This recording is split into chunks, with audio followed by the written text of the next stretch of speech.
호세아 10번째 묵상입니다. 구약 성경 호세아서 2장 2절부터 4절 말씀까지 봉독하겠습니다. 너희 어머니와 논쟁하고 논쟁하라. 그는 내 아내가 아니요 나는 그의 남편이 아니라. 그가 그의 얼굴에서 음란을 제하게 하고 그 유방 사이에서 음행을 제하게 하라.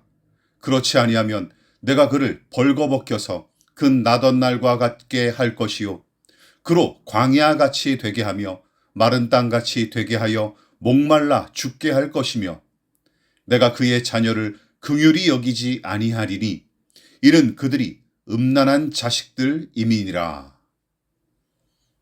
호세아 선지자는 기본적으로 북이스라엘을 향해 진노하시는 하나님의 심정을 대변함과 동시에 그 와중에도 여전히 그들을 향한 사랑과 긍휼을 놓지 않으시고 완전한 회복과 구원을 약속하시는 하나님을 상징하는 인물로 등장하죠. 그러나 그 사명과 역할은 호세아에게 엄청난 희생을 요구했는데 마뜩하지 않은 고멜과의 혼인과 삼남매의 양육이 바로 그 출발점입니다. 다만 호세아의 유일한 소망과 위로와 기쁨이 있다면 그를 향해 말씀하시는 하나님의 계시와 하늘로부터 임하는 은혜였을 것입니다. 물론 계시로 임하신 말씀의 내용은 대부분 무섭고 암울했지만 계시의 말씀을 통해 하나님과 소통하는 그 은혜는 세상 그 어떤 것보다 그에게 영광과 위로를 안겨줬음이 틀림없어요. 그리고 이 패턴은 1장에 이어 2장에서도 동일하게 이어집니다.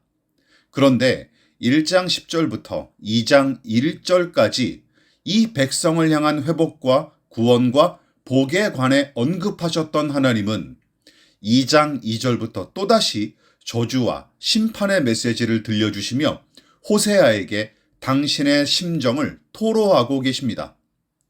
무엇보다 하나님은 당신의 백성이 아니었던 로르하마를 다시금 당신의 백성으로 삼아 루하마로 부르실 뿐만 아니라 무섭게 심판하기로 작정하신 로암미의 이름은 긍휼을 다시 베푸시겠다는 의미의 암미로 바꿔주실 거로 약속은 하셨지만 2장 서두에서는 이들이 은혜를 받은 하나님의 백성으로 그들의 어미와 논쟁할 것을 촉구하고 계십니다.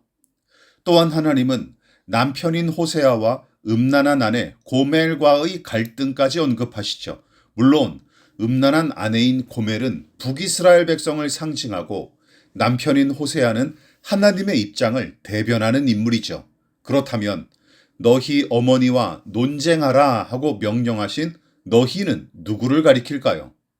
예, 그렇습니다.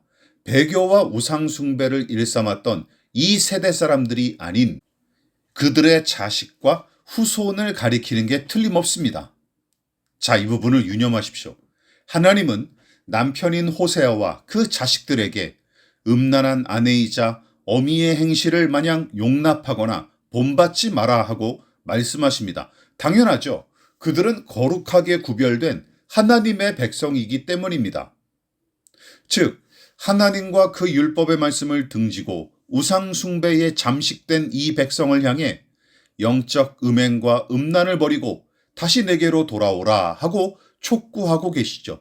왜냐하면 그것이 하나님과의 충만한 관계를 이어가기 위해 우선 감당할 일일 뿐만 아니라 자멸과 파멸로 향하는 이 백성의 자충수를 돌이키고 더불어 하나님의 징계와 심판을 벗어날 수 있는 유일무이한 길이기 때문입니다.